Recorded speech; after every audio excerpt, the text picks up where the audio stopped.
Taeho Park sat alone in Seoul National University's small observatory, adjusting the telescope while other students enjoyed their Friday night. The astronomy graduate student preferred the company of stars to people. His professors called him brilliant but lonely. His parents worried he'd never find his place in the world. Another perfect night, he whispered, focusing on a meteor shower predicted to pass over South Korea. As he recorded data in his notebook, something unusual caught his eye. One light moved differently from the others, changing direction in ways meteors shouldn't. Taeho checked his calculations twice. That's impossible, he muttered, watching as the object grew brighter. It wasn't following a natural trajectory. The light suddenly flared and disappeared below the horizon, followed by a distant flash in the forest outside Seoul. His scientific curiosity overrode caution. Grabbing his backpack with water, first aid kit, and flashlight, Taeho hiked into the dense woods. The summer air felt heavy with humidity as he followed the coordinates he'd calculated. After 2 hours of difficult hiking, Taeho spotted broken tree branches leading to a small clearing. There, partially buried in soil, sat a metallic pod, unlike anything human-made. Its surface shimmered with strange symbols that seemed to glow faintly. "Hello?" he called nervously, approaching the craft. "Is anyone there?" A section of the pod suddenly slid open with a soft hiss. Taeho jumped back, heart racing. Inside lay a female figure with pale blue skin that seemed to glow slightly in the darkness. Her features were almost human, except for delicate patterns across her face and arms that pulsed with light. She wore what looked like ceremonial clothing, now torn and stained. Most shocking was the dark purple liquid seeping from a wound on her side.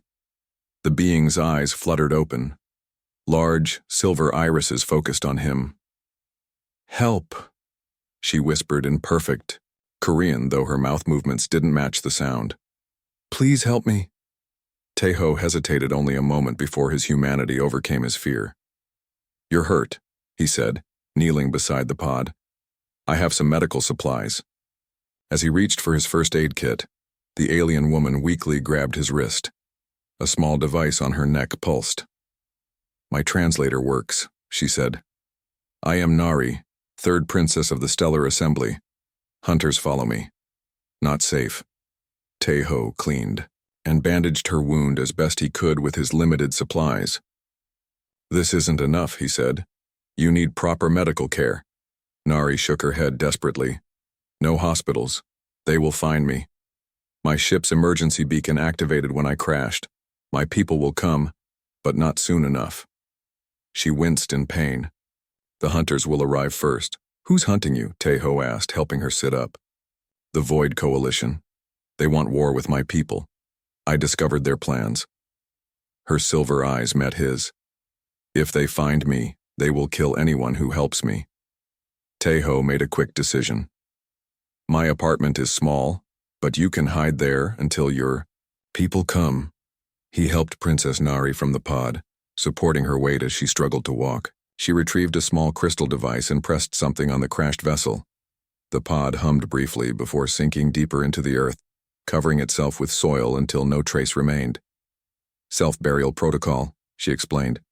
"No evidence." The journey back took twice as long, with Nari leaning heavily on him. Dawn was breaking as they finally reached his tiny apartment near campus. Taeho helped her to his bed and gave her water. "Why help me?" she asked softly as he checked her bandages. "Your world knows nothing of us. We've kept ourselves hidden." Taeho smiled slightly. "Because you needed help. It doesn't matter where you're from." Nari's expression showed surprise, then understanding. "My people have watched humans for centuries. Your kindness confirms what we've observed." Her eyes began to close with exhaustion. "Thank you, Earthman." "Taeho," he corrected gently. "My name is Taeho Park." "Taeho," she repeated, the silver in her eyes dimming as she drifted to sleep. "Remember this day. It changes everything." As Nari slept, Taeho closed the blinds and looked at the ordinary world outside his window. He had a feeling nothing would ever seem ordinary again. 3 days passed since Taeho brought Princess Nari to his apartment. Her wound was healing quickly, faster than any human recovery he had ever seen. The soft blue glow of her skin had brightened, which she explained was a sign of improving health among her people. "How long until your rescue team arrives?" Teho asked while preparing a simple breakfast of rice and vegetables. Nari touched the small device on her neck. "My beacon signal is weak. Perhaps 2 more weeks." She looked out the window cautiously. "But the hunters may already be here." That afternoon, Teho noticed men in dark suits questioning students outside the university library. They showed photos on tablets and spoke with unusual accents. Something about their movements seemed wrong. Too smooth, too calculated. When he returned to his apartment, Nari was standing perfectly still by the window. "They're here," she whispered, her silver eyes wide. 3 coalition hunters. They can sense my energy signature if they get close enough." Teho peeked through the blinds. 2 men in suits stood at the building entrance, while another walked slowly along the street, holding a small device that pulsed with light. "We need to leave," Teho said, grabbing his backpack. "Is there anything that can block your energy signature?"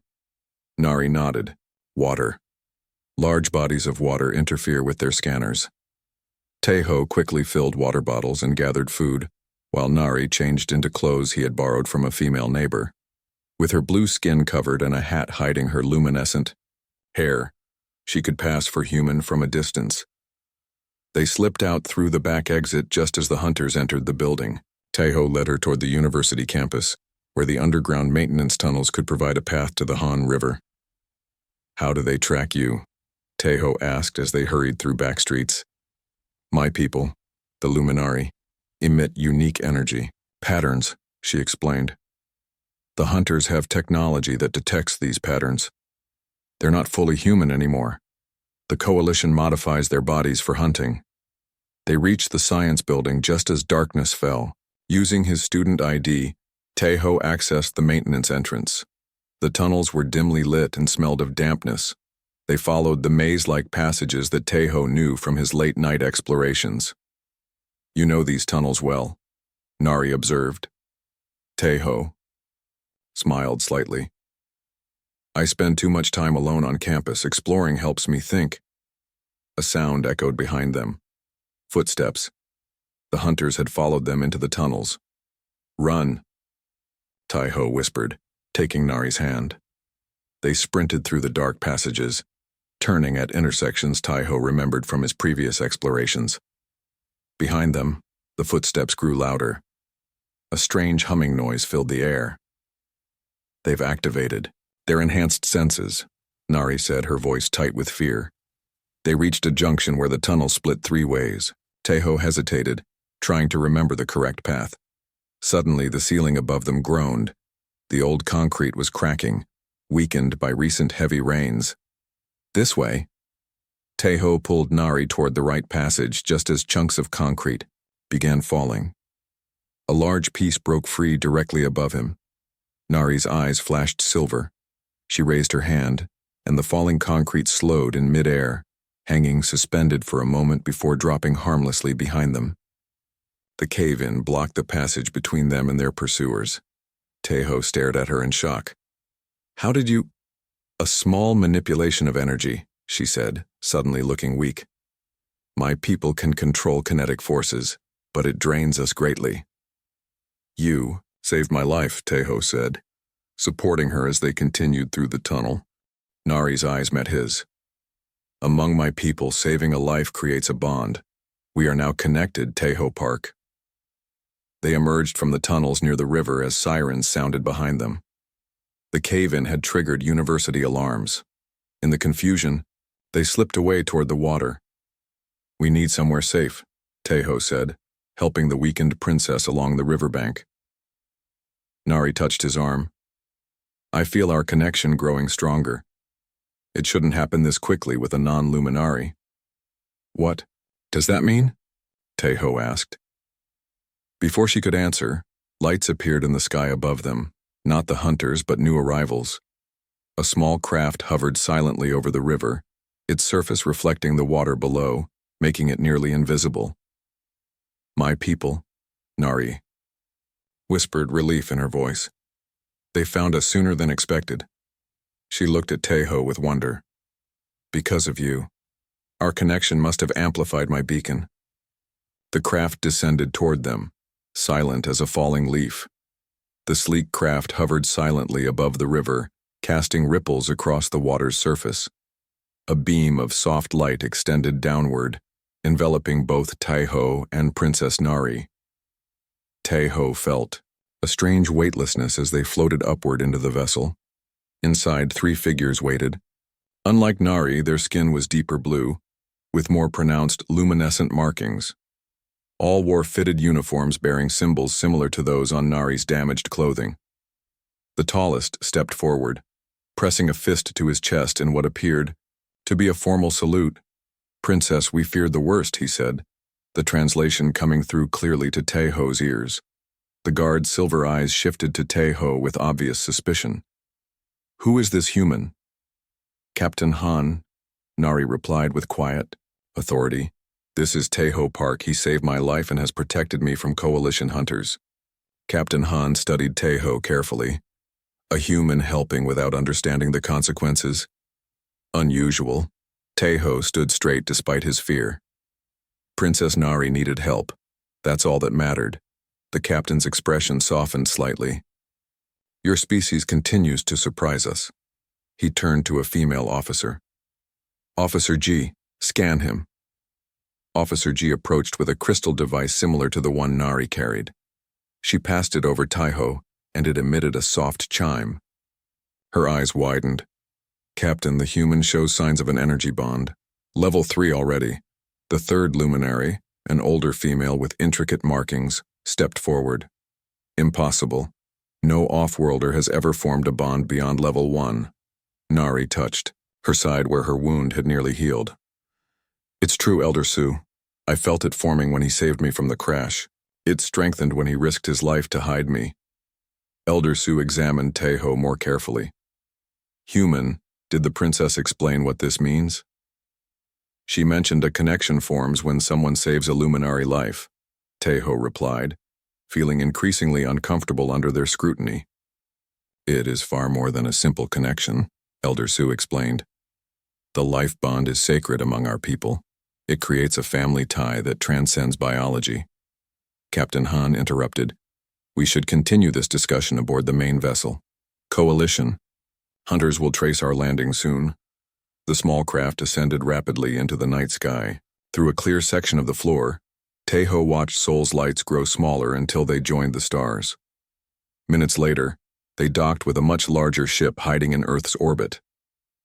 In a private chamber, Princess Nari changed into formal attire, while medical staff examined her wound.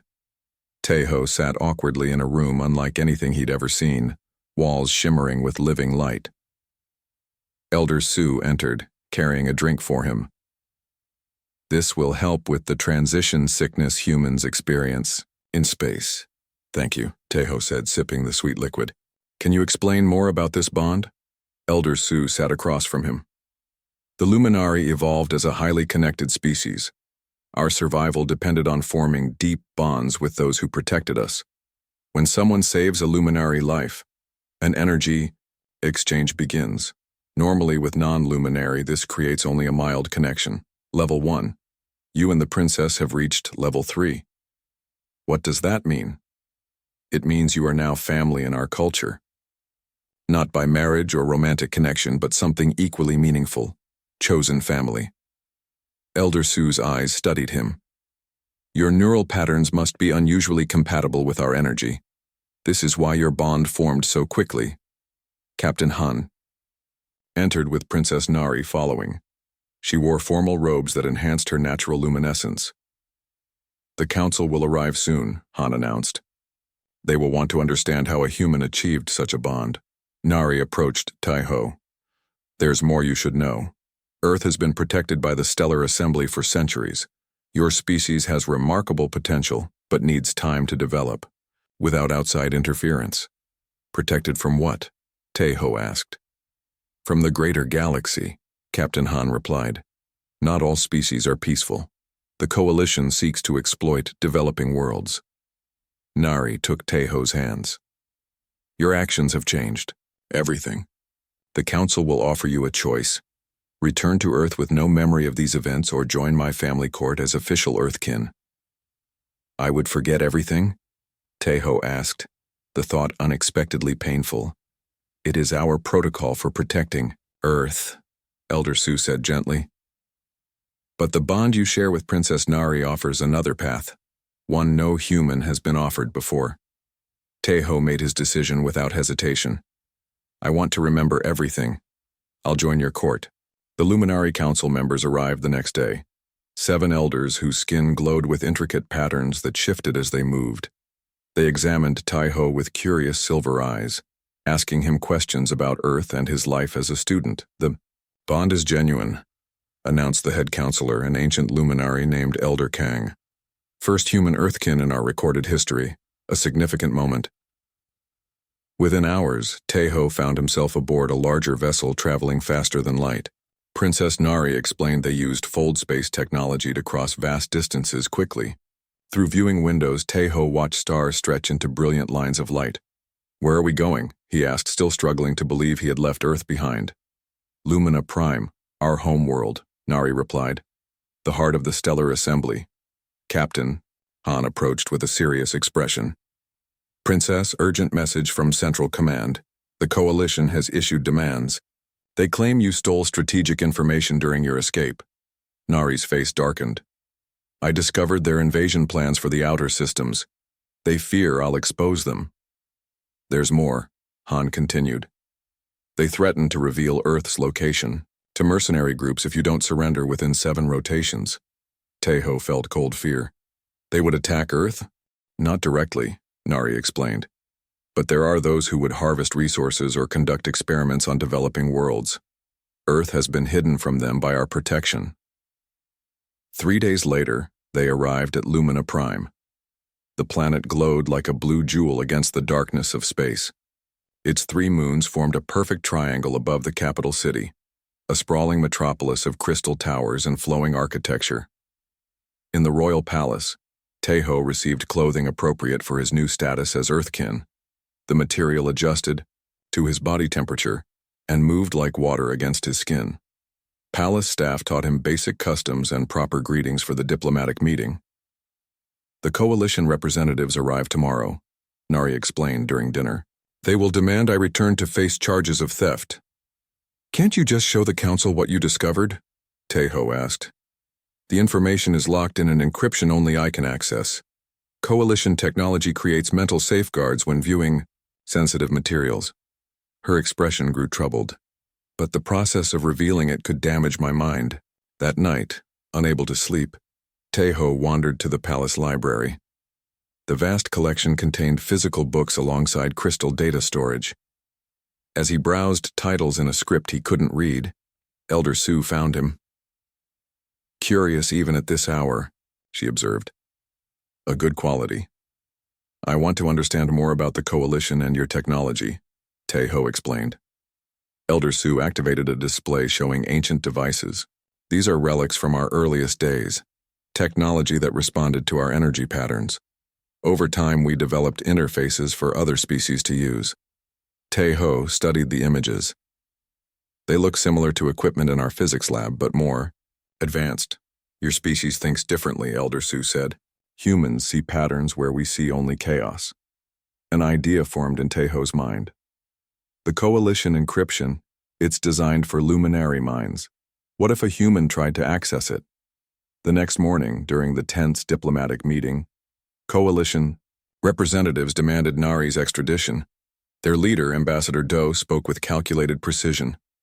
Princess Nari violated security protocols. The information must be returned and the thief punished. I propose an alternative, Teho suddenly interrupted, causing murmurs among both delegations. As Earthkin to Princess Nari, I offer to attempt retrieval of the information. Ambassador Du laughed coldly. Human minds cannot process our security systems. Perhaps that's exactly why it might work, Teho replied.